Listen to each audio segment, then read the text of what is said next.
This is the beginning of Liberation Day in America. We're going to take back just some of the money that has been taken from us by people sitting behind this desk or another desk that's not quite as nice, but they have their choice of 7, as you know.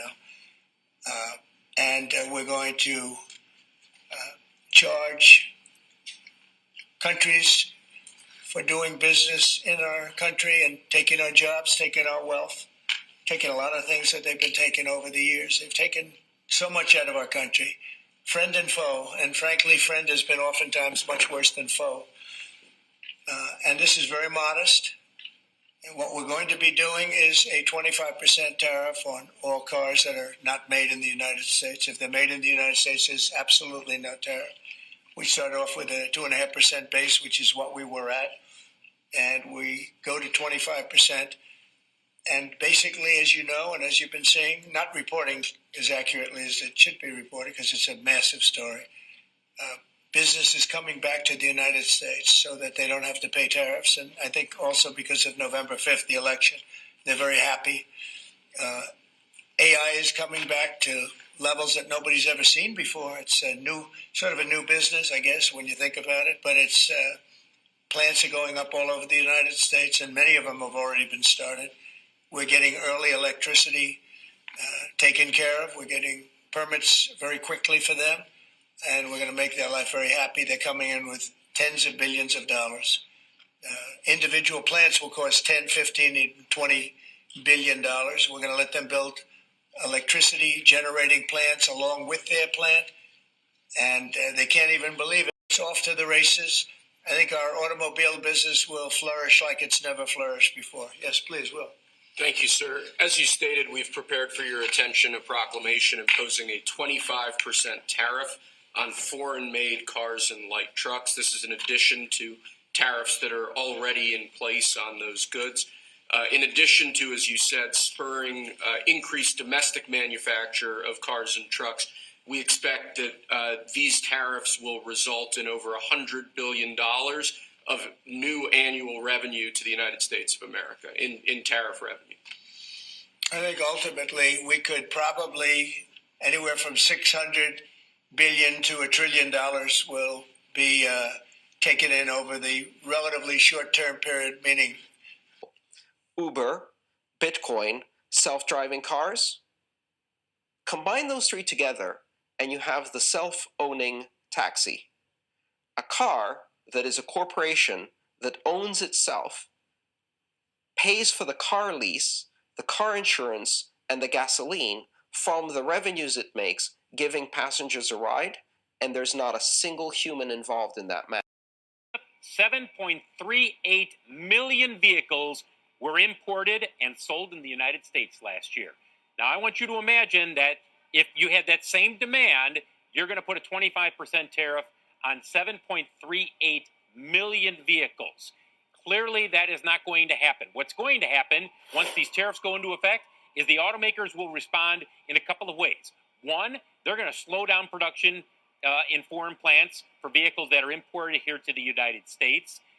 They're going to also probably have to raise prices and cut incentives. That'll probably happen fairly quickly. And the final decision they'll have to make is how much capacity do they have to bring production back into the United States.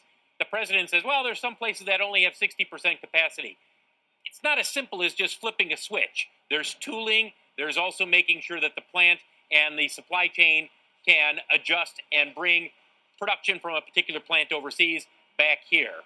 But there's no doubt this is going to be a huge hit for the auto industry. One executive in the industry texted me earlier and he said, this is going to drive the auto industry, not the overall economy, strictly the auto industry, into a recession. Wells Fargo's Chris Harvey, who managed to stick with us. Thank you, Chris, for sticking around. I mean, when you hear things like the auto tariffs will be made permanent, does that change your view of how things play out? It doesn't change our view, right? So again, you still have to have some defensiveness, some lower volatility. But one thing we've been talking about in the office is a lot of credit card data has still been very good. Consumer's been strong. And what we've been saying is we're not sure it's going to be as predictive as it has been in the past because people walk into the showroom and say, whoa, How'd that happen? And you can say a lot about the U.S. consumer. When the U.S. consumer sees value, they will buy. When they don't see value, they will step away. And I think that's about to happen. I would like to make some betting with you.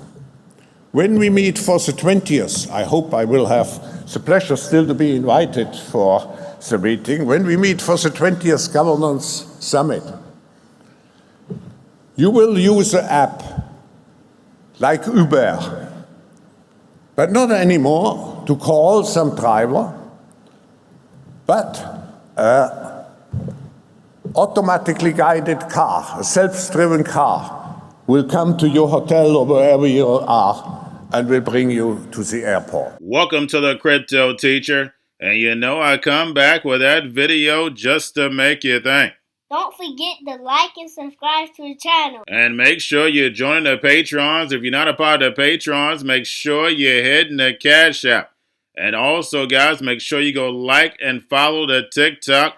More videos to come. And remember, this is a plan. It moves and phases. And Trump's 25% tariffs on autos, what are they doing? Taxing you out of your car. If you have the NWO book, you understand. No more private ownership of cars for the majority. And remember, the Crypto Teacher told you, you're going to see used car prices start to move up also. And due to the high prices, we know consumers are going to walk away. We already see consumers behind 90 days and over. And then plus, we see the car lots empty. And remember, the Crypto Teacher told you. And we have the stable coin bill. And we know it's going to be the same big banks, plus Visa, MasterCard, American Express. They're already using blockchain technology, the digital asset technology. They're ready when they flip the switch. And we know for a fact Trump is ready when they flip that switch. The Trump family has been making moves, but we also know the Fed is going to control the supply. And we're going to start off with a lot of stable coins.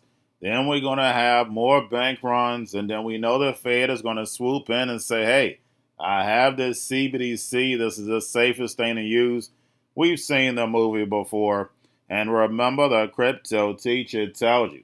And we have the Fed says 9 million student loan borrowers will take a hit to the credit, which is more pressure on the consumers. And that's the reason why we see a lot of these millennials still sitting at home.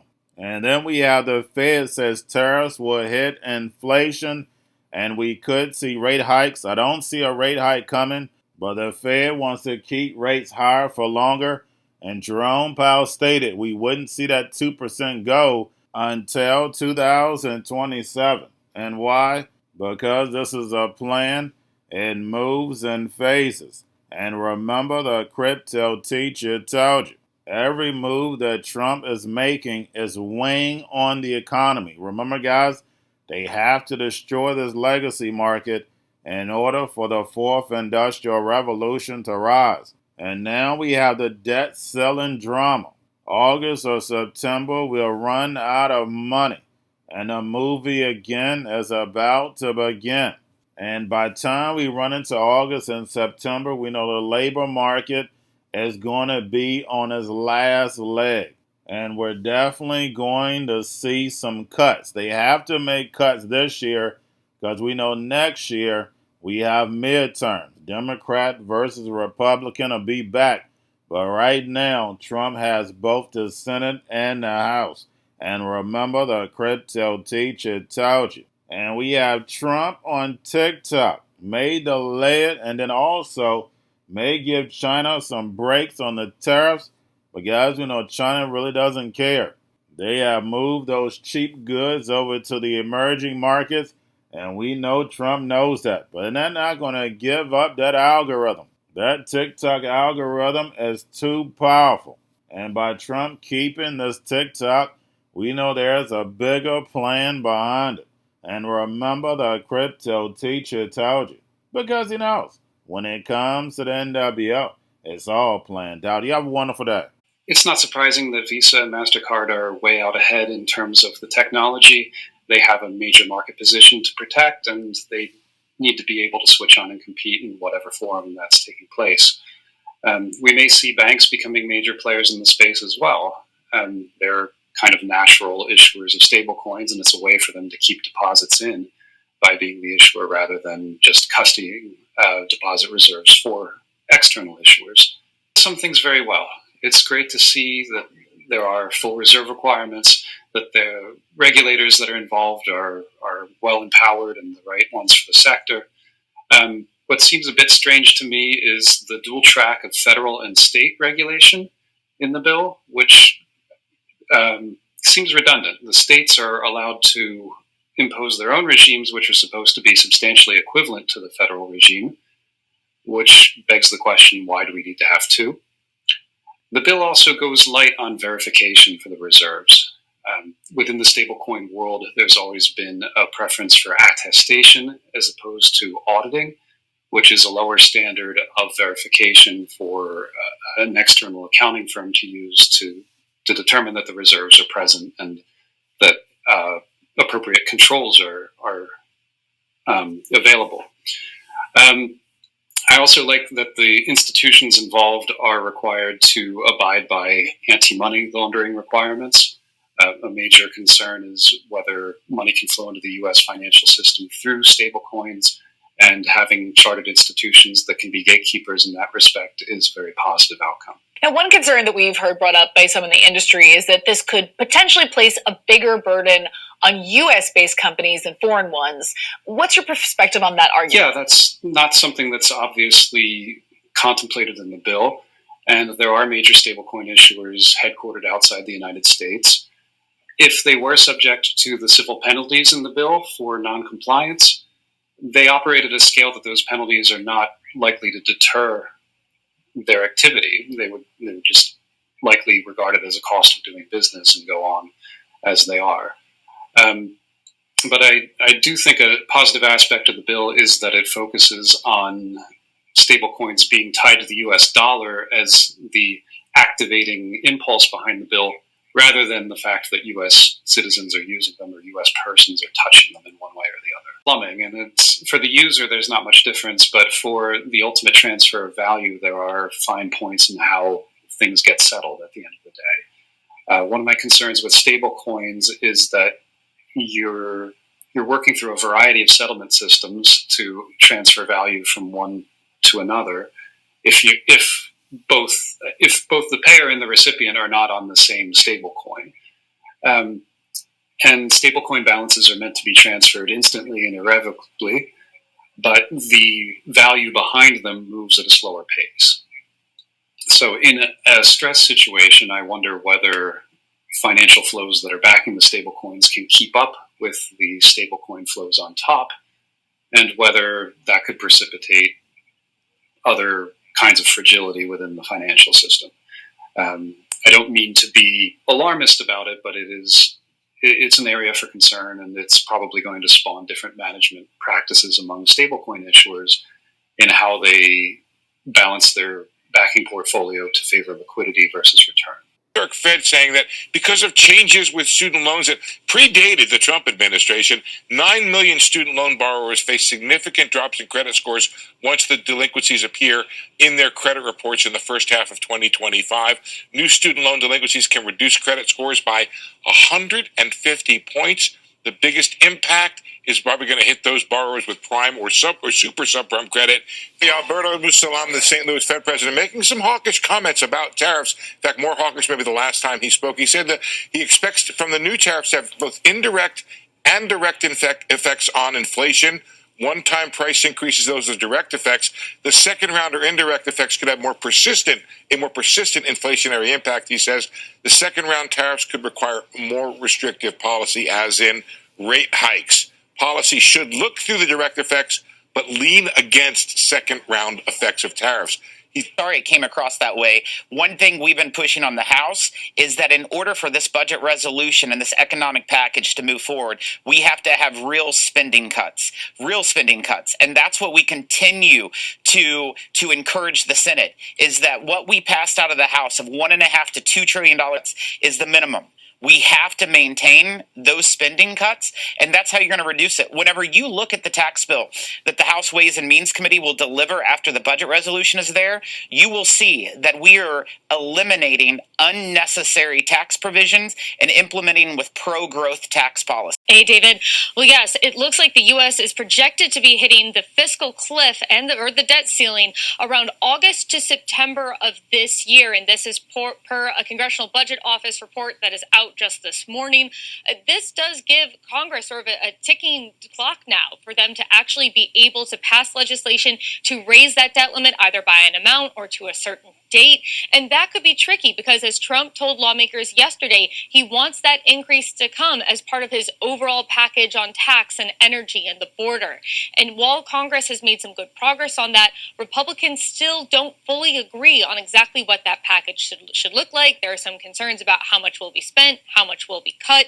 And this really does put a firm deadline on when they are going to need to get that package done. We're expecting to see some movement on it next month. But of course, lots of concerns remain, including from some of those Republicans, about voting to raise the debt limit. A number of fiscal hawks are not fans of it, but given the very narrow margins that they have and given the process that they're trying to do it with, they're going to need almost every single Republican to be on board this time if they want to avoid hitting the debt ceiling. Will you extend that deadline if you don't have a deal you support? Or Well, we will have a form of a deal. TikTok is very popular, very successful, very good.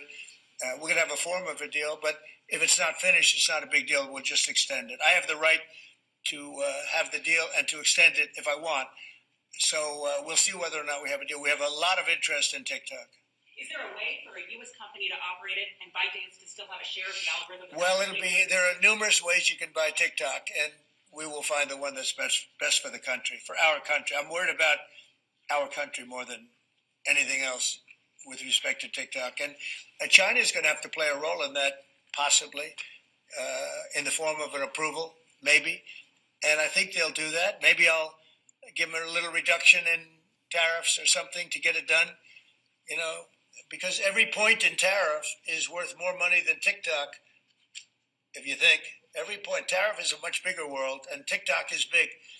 But every point in tariffs is worth more than TikTok. So in order to get China to do, maybe I'd give them a reduction in tariffs as an example.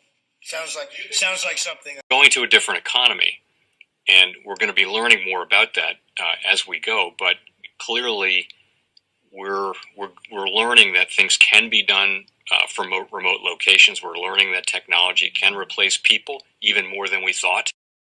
We're not going back to the same economy. We're recovering, but to a different economy, and it'll be one that is more leveraged to technology. And I worry that that is going to make it even more difficult than it was for many workers.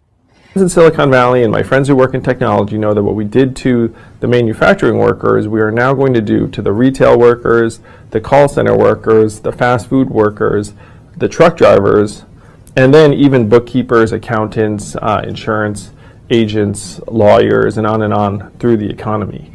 So what happened to the manufacturing workers is a very clear sign. And so we'll import Chinese-based CBDC technology. So it's going to be CBDC in a box provided to you by the People's Bank of China.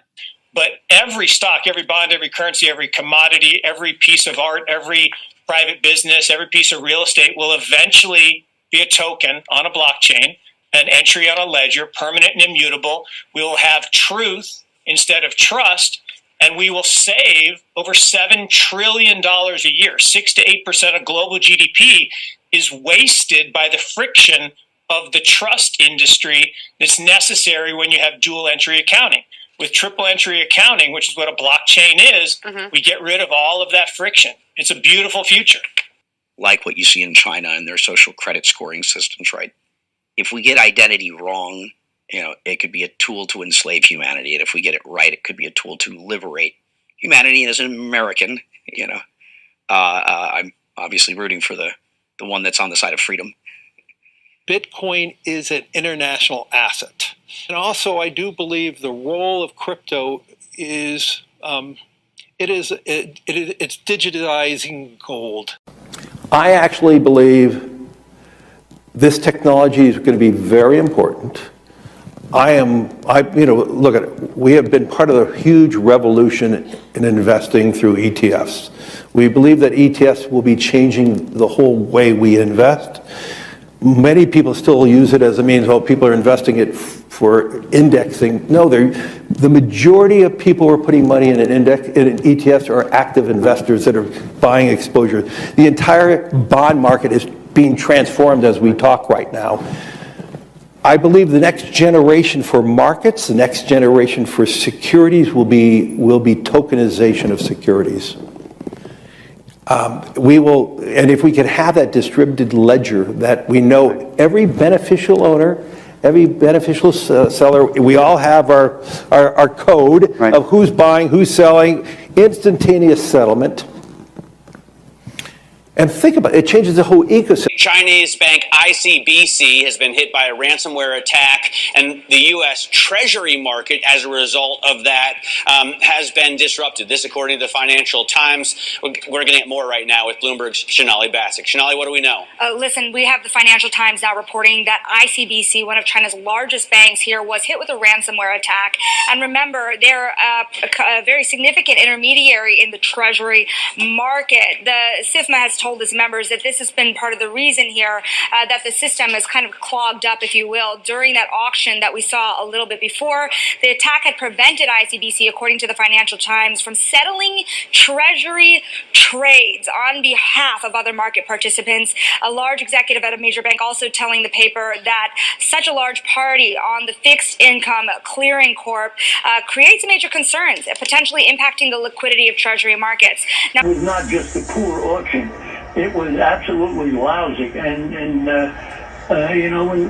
when the dealers have to step in to save a treasury auction, that's a rare occurrence. And Cryptoteacher and the New World Order book, plus the 3 Kids books. It's time to re-educate. Also, new to cryptos, Coinbase, Bitrue, Binance. Do not forget book links and crypto links are in the description. The stock channel, guys. Don't forget to go like, subscribe, spread everywhere. You have your Kobo, your chip stocks, your banking, your gaming. While everybody's sitting at home, get on stocks, the Seaver, the biotech stocks. And while everybody's at home wishing, they were still getting that free money. What are they doing? Drinking and smoking weed. Don't forget about those stocks, and you have a wonderful day. The most powerful person in the world is the storyteller. The storyteller sets the vision, values, and agenda of an entire generation to come. Steve Jobs. And guys, you know I truly believe in this. When you look at the New World Order, they're the storytellers. And that's the reason why I wrote my New World Order book. But guys, now it's time to change the current generation. And I wrote 3 kids books. You know I love the Trinity because I understand the power that's in it. So I have 3 books. We have an opportunity to change the generation, to educate, not just me, but I want to show you that I take action on a daily basis. And I want you to take action on a daily basis.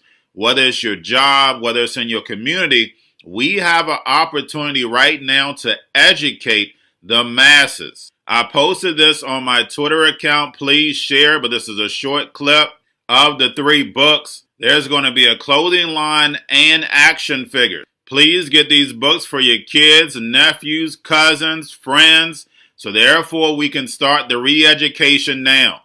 Because as we see, the 4th Industrial Revolution foundation is definitely here. Robots, algorithms, drones, taking humanity out the picture. We have to re-educate. But let's get into the video.